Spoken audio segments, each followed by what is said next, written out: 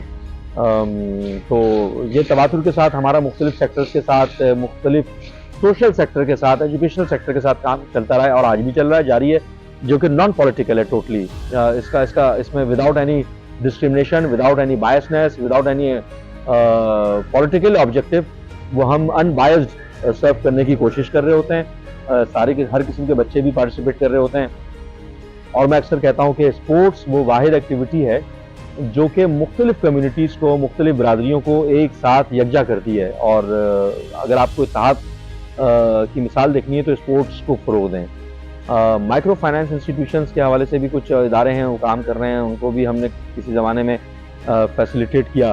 لیکن آج میرا خیال ہے کہ جس طرح کی اکنامک کرائسز ہیں، بے حد ضرورت ہے کہ جو پالیسی میکرز ہیں وہ کم از کم اس بات کو ڈیسائیڈ کریں کہ مائکرو فائنانس انسٹیٹیوشنز ڈیولپ کر کے پاکستان کو ایکسپورٹ اورینٹیڈ مارکیٹ اور کاٹیج انڈسٹری کو، ایس ایم ای سیکٹر کو فروغ دینے کی کوشش کریں. آپ اس وقت تک کامیابی سے ہمکنار نہیں ہوں گے جب تک کہ آپ اسٹارٹ اپس کو فروغ دینے کی حکمت عملی، مربوط حکمت عملی مرتب نہیں کریں گے.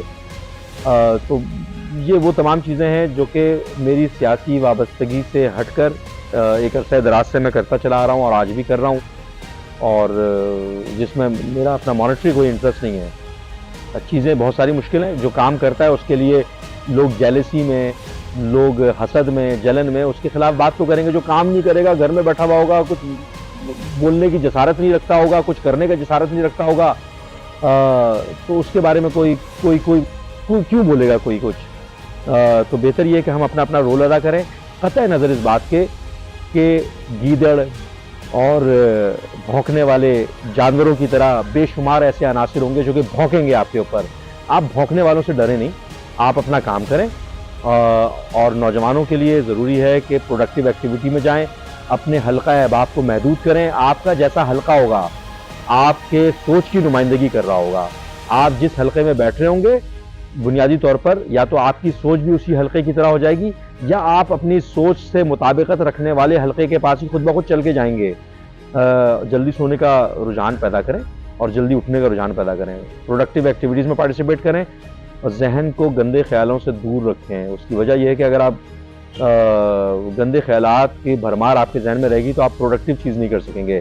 بڑوں کا ادب کریں، کیونکہ اللہ رب العزت انہی لوگوں کو نوازتا ہے جو کہ بڑوں کا ادب کرتے ہیں، کیونکہ یہ ریٹرن ہوتا ہے آپ کے اوپر.